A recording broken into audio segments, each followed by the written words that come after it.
হয়েছে মা? বাইরে কি জোরে জোরে বিদ্যুৎ চমকাচ্ছে, বৃষ্টি হচ্ছে। সেই বৃষ্টিতে আমাকে ভেসে নিয়ে যাবে না তো মা?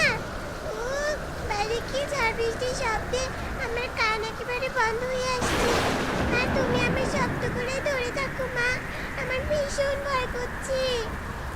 ভয় পাস না রে মা টিংটিং, তোর মা আছে তোর পাশে। টোনা, তোমাকে কতবার করে বলেছি সামনে বর্ষাকাল, তাড়াতাড়ি ঘর ঠিক করো, ঘর ঠিক করো। তো শুনলে না আমার কথা। এবার দেখো দেখো কি হাল হচ্ছে আমাদের। সবাই তাদের মজবুত ঘরে নাক ডেকে ঘুমাচ্ছে, আর আমরা দেখো কেমন আতঙ্কিত হয়ে রাত জেগে বসে আছি। টুনি, সব আমার দোষ। কেন যে তোমার কথা আগে শুনলাম না। আজ রাতটা কোনো রকমে কাটুক, কাল সকালে মিস্ত্রি ডেকে ঘর মজবুত করে বানিয়ে নিব। এ কি ঘরে ছাদ তো ভেঙে পড়লো। টোনা, এবার আমাদের কি হবে? সারা ঘরে যে জলে ভেসে যাচ্ছে। হে ঈশ্বর, তুমি ঝড় থামিয়ে দাও ঈশ্বর। ঝড় আরো বাড়লে যে আমরা বিপদে পড়বো। টোনা টুনি আর তাদের মেয়ে টিংটিং যখন ঘরের মধ্যে ঝড়ের কবলে পড়ে ভয়ে গুটিসুটি মেরে বসেছিল, ঠিক সেই সময় হঠাৎই ঝড় আরো বৃদ্ধি পায়। টোনা আর টুনির গাছের ডালের ঘরটা ভেঙে নিচে বন্যার পানিতে ভেসে যায়। এদিকে টোনা টুনি তাদের মেয়ে টিংটিং বন্যার পানিতে হাবুডুবু খেতে থাকে। হে ঈশ্বর, হে ঈশ্বর, তুমি আমাদের রক্ষা করো ঈশ্বর। টোনা, টিংটিংকে শক্ত করে ধরে রাখো, টিংটিং যাতে অন্যদিকে ভেসে না যেতে পারে। টোনা, তোমার হাত কোথায়? টোনা, টোনা। টুনি, তাড়াতাড়ি একটা কলা গাছ আঁকড়ে ধরো টুনি। টিংটিং, ধর মা ধর, এই কলা গাছটা শক্ত করে আঁকড়ে ধর, যাতে বন্যার পানি আমাদের কোথাও নিয়ে যেতে না পারে। এই যে এসো, আমরা সবাই কলা গাছটাকে আঁকড়ে ধরি। টোনা, সারা রাত তো এই ছোট্ট মেয়েটাকে নিয়ে এই ঝড় বৃষ্টির মধ্যে এখানে কাটিয়ে দিলাম। এদিকে বন্যার জলে টানে যে এ কোন কলা বাগানে এসে পড়েছি তাও তো জানি না। আমিও তো বুঝতে পারছি না টুনি, এটা কোন জায়গা। এদিকে সারা রাত জলের মধ্যে ভিজে থেকে আমার শরীর যে অবশ হয়ে যাচ্ছে ঠান্ডায়। আমাদের পুরো বাড়ি তো ভেঙে গেছে। টুনি, এবার আমরা কোথায় যাব, কি করব, কিছুই তো বুঝতে পারছি না। আহা, তোমরা বুঝি ভীষণ বিপদে পড়েছো? সারা রাত ধরে দেখলাম এই ঝড় বৃষ্টি মাথায় নিয়ে আমাকে আঁকড়ে ধরে আছো। কে গো তোমরা, আর কোথায় বা তোমাদের ঘর? কলা গাছের এমন নরম সুরে কথা বলা দেখে এ কি এ কেমন কলা গাছ? কলা গাছ কথা বলতে পারে? এ তো আমি বাপের জীবনেও শুনিনি। ওগো টোনা, আমরা কোন কলা বাগানে এসে পড়েছি? এবার আমাদের কি হবে গো? নিশ্চয়ই রাক্ষসী কলা গাছ আমাদের এখন গিলে খাবে নিশ্চয়ই। না না, আমি কোনো রাক্ষসী কলা গাছ নই। আমার কথা শুনে তোমরা ভয় পেও না। ওসব ভয় পাওয়া বাদ দিয়ে আগে বলো তো, তোমাদের এমন অবস্থা হয়েছে কেন? কিসের জন্য এভাবে বন্যার জলে কষ্ট করছো? শুনবে কলা গাছ, তুমি শুনবে, ওই ভয়ঙ্কর ঝড়ের কবলে পড়ে আমরা কিভাবে বাড়ি ঘর হারিয়ে নিঃস্ব হয়েছি। তাহলে শোনো, বলছি তোমাকে। আহারে, তাহলে তো তোমরা বড্ড অসহায় হয়ে পড়েছো। তবে তোমরা কোনো চিন্তা করো না, আমি তোমাদের সাহায্য করব। শোনো তোমরা, এই যে আমার কলা গাছ থেকে যে কলা পাতা দিলাম ছিঁড়ে, এই কলা পাতার উপরেই তোমরা ভেসে থাকতে পারবে। কলা গাছ, তোমাকে অনেক ধন্যবাদ গো, এইভাবে তোমার কলা পাতা দিয়ে আমাদেরকে সাহায্য করার জন্য। এবার তাহলে আমরা এই কলা পাতায় ভেসে আমরা অন্য জায়গায় চলে যাই, দেখি কোনো শুকনো জায়গা পাই কিনা। এ কথা বলে টুনি তার পরিবার নিয়ে কলা পাতায় ভেসে ভেসে কলা বাগান থেকে বেরিয়ে পড়ে।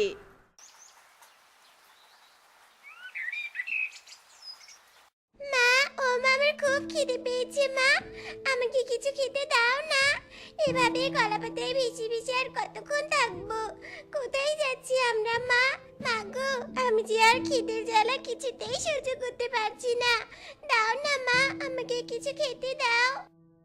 হায় ঈশ্বর, আমার এই ছোট্ট মেয়েটার ক্ষুধা এবার আমি কি দিয়ে মেটাই? টোনা গো, কলা গাছের ডাওয়া কলা পাতার উপর ভেসে ভেসে তো আছি, কিন্তু আমরা যাবই বা কোথায়? যত দূর চোখ যায় শুধু দেখছি বন্যার জল আর বন্যার জল। এভাবে কি আমাদের এই কলা পাতায় ভেসে ভেসে না খেতে পেয়ে মৃত্যুর জন্য অপেক্ষা করতে হবে গো? বলো না টোনা, তুমি কিছু বলো। টুনি চুপ করো তো, আমি ওই দূরে একটা কিছু দেখতে পাচ্ছি। টুনি, পেয়েছি পেয়েছি, উঁচু শুকনো জায়গা দেখতে পেয়েছি আমি। এবার বুঝি আমাদের কষ্টের অবসান হলো টুনি। শুকনো জায়গা দেখতে পেয়েছো?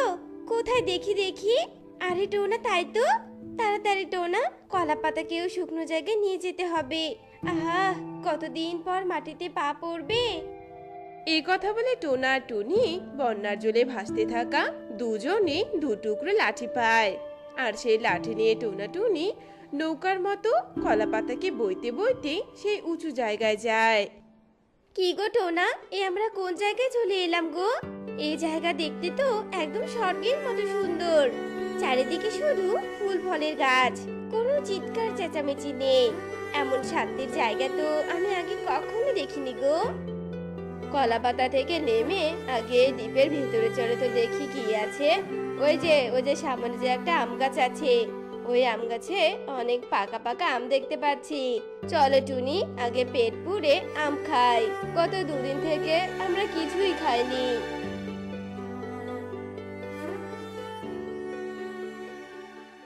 বাঁচাও, কে আছো?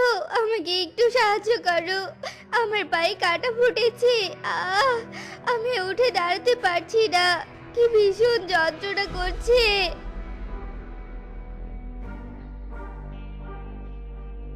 এ কি গো, দেখো দেখো টুনি, এই আম গাছের নিচে একটা পরী বসে কাঁদছে, আর তার পা দিয়ে কত রক্ত পড়ছে। টুনি, তাড়াতাড়ি ওই যে ওই লাল ফুলটা দেখতে পাচ্ছ না, ওই ফুলটা আমাকে এনে দাও তো। ওই ফুলের রস পরীর পায়ে দিলে পরী এক্ষুনি সুস্থ হয়ে যাবে।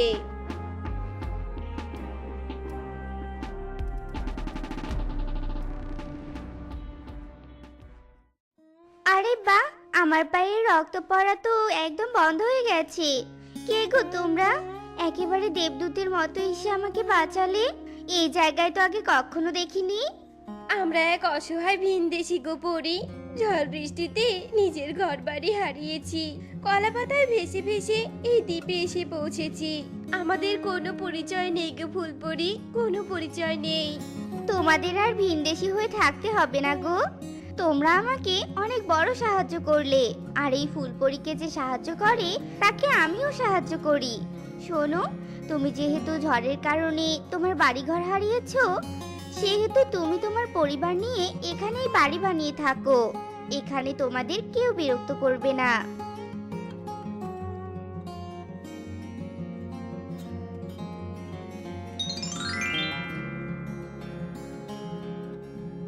এই নাও, আমার পক্ষ থেকে একটা বাড়ি উপহার দিলাম। এই বাড়িতে নিশ্চিন্তে থাকো তোমরা। আর এই বাড়ির ভিতর প্রয়োজনীয় টাকা পয়সা খাবার সব দিয়েছি। আমি এবার যাই গো। হায় ঈশ্বর, এবার বুঝি তুমি আমাদের সুদিন ফেরালে। তোমাকে অনেক ধন্যবাদ গো। টুনি, তুমি কলা গাছকেও একটু ধন্যবাদ দাও, যার পাতার জন্য ভেসে ভেসে এখানে আমরা আসতে পেরেছি, ফুলপরীরে সাহায্য করতে পেরেছি। আর ফুলপরী খুশি হয়ে এই বাড়ি আমাদের উপহার দিয়েছে। চলো চলো, এবার নতুন বাড়ির ভেতরে গিয়ে বিশ্রাম নেই। কলা পাতার ওপর ভেসে থাকতে থাকতে বড্ড ক্লান্ত হয়ে পড়েছি। এই কথা বলে টোনা আর টুনি তাদের মেয়েকে নিয়ে ফুলপরির দেওয়া বাড়িতে ঢুকে যায়। এরপর থেকে টোনা টুনি সেই বাড়িতে সুখে শান্তিতে দিন কাটাতে থাকে। উফ, আমি আর আমার দুই মেয়েকে নিয়ে পাচ্ছি না। এক মেয়ে তো প্রকৃতি নিয়ে সারা দিন পড়ে থাকে, আর এক মেয়ে সারা দিন প্রকৃতিকে ধ্বংস করার জন্য পড়ে থাকে। এদের বাবা তো মরে গিয়ে বেঁচে গেছে, এখন যে আমি এদের নিয়ে কি করি? মা, আমাদের নিয়ে তোমাকে কিছু করতে হবে না।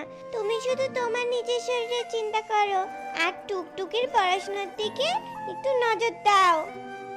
এত পাকামো না করে নিজের পড়াশোনার দিকেও একটু নজর দে, বুঝেছিস?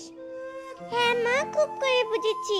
এবার শোনো, কুহু আমাকে কিছু পলি গাছ দিতে চেয়েছে, আমি বরং এক্ষুনি গিয়ে ওগুলো নিয়ে আসি। এরপর টুকি কুহুর কাছে যায়।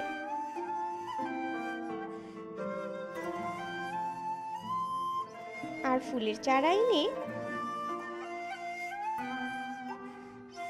পুরো বাড়িতে লাগিয়ে দিয়ে নিজের ঘরে গিয়ে পড়তে বসে। এদিকে টুকটুকি খেলা শেষ করে বাড়ি ফিরে আসে। ইস, এই দিদিটা আজও কি সব গাছপালা দিয়ে বাড়িটা ভরে রেখেছে, কি নোংরা দেখা যাচ্ছে। আমি এক্ষুনি এই আগাছাগুলোকে তুলে ফেলে দিচ্ছি। টুকটুকি রাগের বশে সবগুলো ফলের গাছ তুলে ফেলে দেয়। টুকি শব্দ পেয়ে বাইরে বেরিয়ে আসে। টুকটুকে, তুই এসব কি করছিস?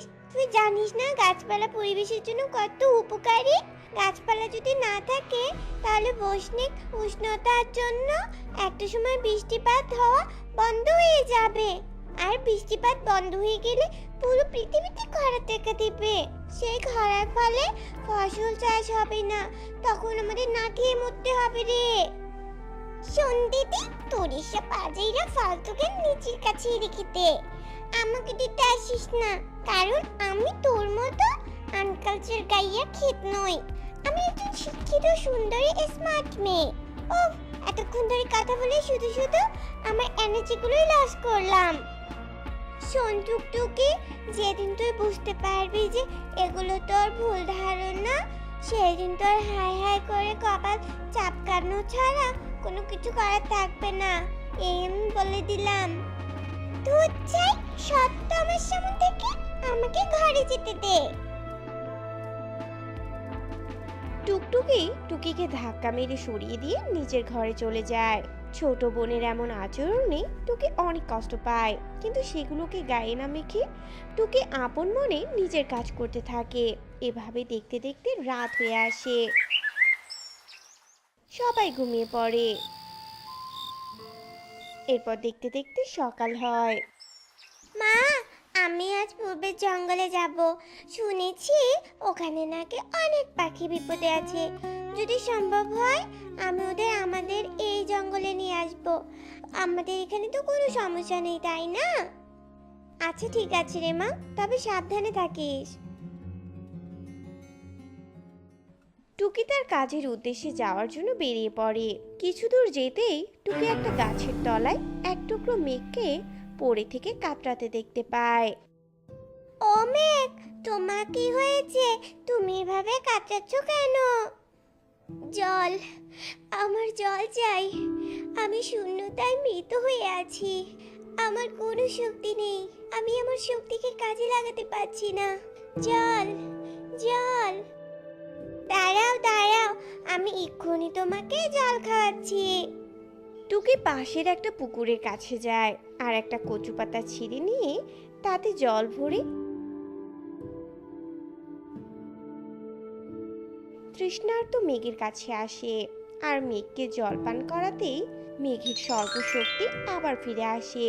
ধূসর বর্ণের মেঘ থেকে গোলাপি বর্ণের মেঘ হয়ে যায় সেটা। তুমি অনেক ভালো মনের একটা পাখি। তুমি আজ আমার জীবন বাঁচালে, নয়তো আমাকে জলের অভাবে মারা যেতে হতো। তুমি আজ থেকে আমার ভালো বন্ধু। অন্যকে সাহায্য করতে, প্রকৃতিকে ভালোবাসতে আমার যে খুব ভালো লাগে। তোমার মতো মেয়েকে আমার বন্ধু হিসেবে পাবো, এটা তো আমার জন্য অনেক বড় একটা খুশির কারণ। তা তুমি কোথায় যাচ্ছিলে?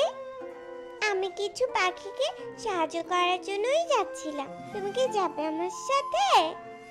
কেন যাব না, চলো এক্ষুনি যাচ্ছি আমি তোমার সাথে। টুকি আর মেঘ মিলে পাখিগুলোকে সাহায্য করতে যায়। এরপর পাখিগুলোকে নিজেদের জঙ্গলে নিয়ে চলে আসে। এভাবেই দেখতে দেখতে বেশ কয়েকদিন কেটে যায়। টুকি আর মেঘ সারাদিন একসাথেই থাকতো। অন্যদিকে টুকটুকি সারাদিন অন্যের ক্ষতি করত আর বোনের সাথে হিংসে করার জন্য বসে থাকতো।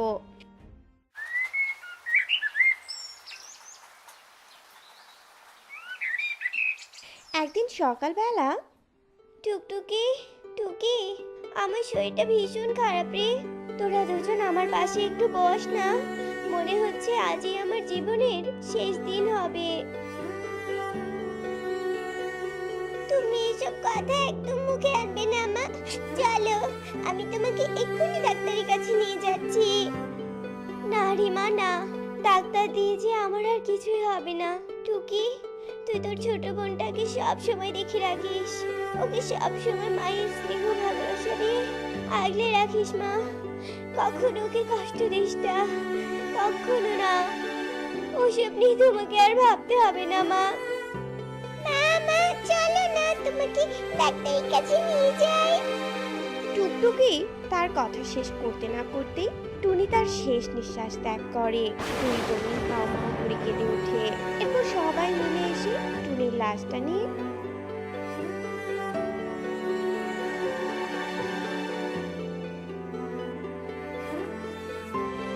কবর দিয়ে দেয়। এরপর কেটে যায় আরো কয়েকটা দিন। টুকি আর টুকটুকি ততদিনে মায়ের শোক কাটিয়ে ওঠে। দিদি, আমার কিছু টাকা লাগবে। ভাবছি মায়ের যতগুলো গাছ আছে সেগুলোকে বিক্রি করে আমি টাকা জোগাড় করব। না রে বোন, এমন কাজ করিস না, আমি তোকে অন্যভাবে টাকা জোগাড় করে দিব। টুকি বন্ধু, বাড়িতে আছো? হ্যাঁ মেঘ বন্ধু, ভিতরে এসো।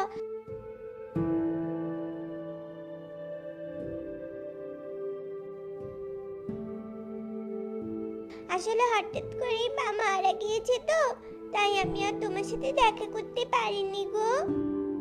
আহারে, তুমি তো তাহলে অনেক কষ্টে আছো। বাইরে চলো, প্রকৃতি দেখলে তোমার মনটা ভালো হয়ে যাবে। দিদি, তুই এসব কি আজেরা জিনিসের সাথে বন্ধুত্ব করেছিস? হ্যাঁ আচ্ছা, যাই হোক, তোর ব্যক্তিগত ব্যাপার এসব। শোন, আমি লোকজন রেডি করে গাছপালাগুলো কেটে নিচ্ছি। তোর ইচ্ছে হলে আসিস, না হলে নেই। বোন, তুই দয়া করে কাটিস না গাছগুলো, আমার কথাটা তো শোন। ওগুলো মায়ের শেষ স্মৃতি আর পরিবেশের জন্য অনেক উপকারী রে। তোকে কতবার বলতে হবে হ্যাঁ যে আমি কাটবই, আমাকে জ্ঞান দিস না তো। দেখো বোন, গাছপালা পরিবেশের জীবন। আজ গাছপালা আছে বলে আমরা সবাই কার্বন ডাই অক্সাইড ত্যাগ করে গাছ থেকে অক্সিজেন নিয়ে বেঁচে আছি। গাছ আমাদের জীবন বাঁচায়। দিদি, তোর এই ফালতু বন্ধুকে আমার সাথে কথা বলতে বারণ কর, আমার কিন্তু একদম ভালো লাগছে না। এসব বলে টুকটুকি রাগ করে সেখান থেকে চলে যায়। এদিকে টুকি বোনের এমন আচরণে অনেক কষ্ট পায়, আর মেঘ টুকিকে সান্ত্বনা দিয়ে বাইরে নিয়ে আসে। প্রকৃতি দেখে টুকি অনেকটা শান্ত হয়ে যায়, আর অন্যদিকে টুকটুকি জঙ্গলের সব গাছ কেটে মরুভূমির মতো করে দেয়। এভাবেই দেখতে দেখতে বেশ কিছুদিন কেটে যায়।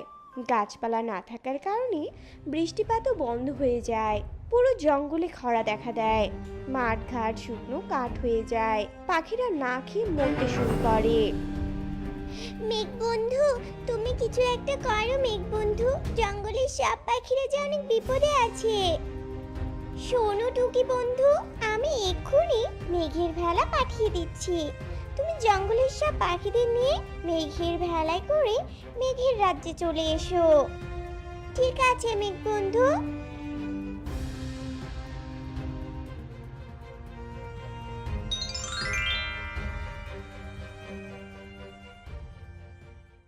টুকটুকি, বোন আমার উঠে আয়। টুকি বন্ধু, তুমি তোমার বোনকে তুলো না ভেলায়। যদি তোমার বোন সব গাছপালা না কাটতো তাহলে আজ এমন দিন দেখতে হতো না। ওকে মরতে দাও। না মেঘ বন্ধু, তুমি এভাবে বলো না, আমি যে আমার বোনকে খুব ভালোবাসি। দিদি, মেঘ বন্ধু, আমার অনেক বড় ভুল হয়ে গেছে। আমি আমার নিজের ভুল বুঝতে পেরেছি, তোমরা আমাকে মাফ করে দাও। আমি এমন ভুল আর কোনোদিন করব না। আমি মরতে চাই না, আমি বাঁচতে চাই। মেঘ বন্ধু, তুমি আমার বোনকে মাফ করে দাও। তুমি যখন বললে তখন আমি মাফ করে দিলাম।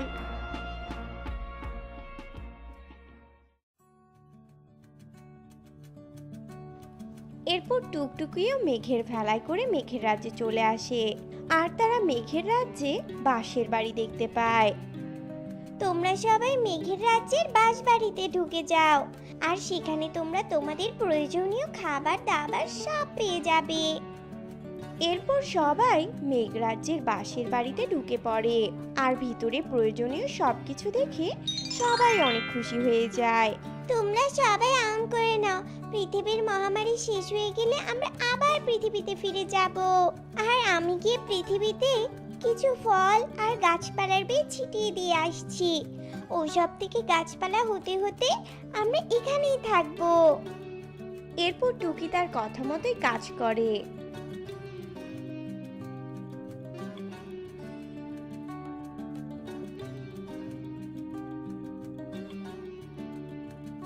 কিছু ফলের বীজ আর গাছপালার বীজ তাদের বনে ছিটিয়ে দিয়ে আসে। বন্ধুরা, গাছপালা প্রকৃতির প্রাণ। সেই গাছপালা কেটে বৈশ্বিক উষ্ণায়ন বাড়ানোর মানে নিজের হাতে নিজেদের জীবনকে হত্যা করা। তাই আমাদের উচিত গাছপালা না কেটে আরো বেশি বেশি গাছ লাগানো। প্রয়োজনের তাগিদে যদি একটা গাছ কাটতে হয় তবে তার পরিবর্তে দুটো গাছ লাগানো। আর আমাদের আজকের গল্পটি তোমাদের কাছে কেমন লেগেছে তা কমেন্টে জানাতে ভুলো না কিন্তু।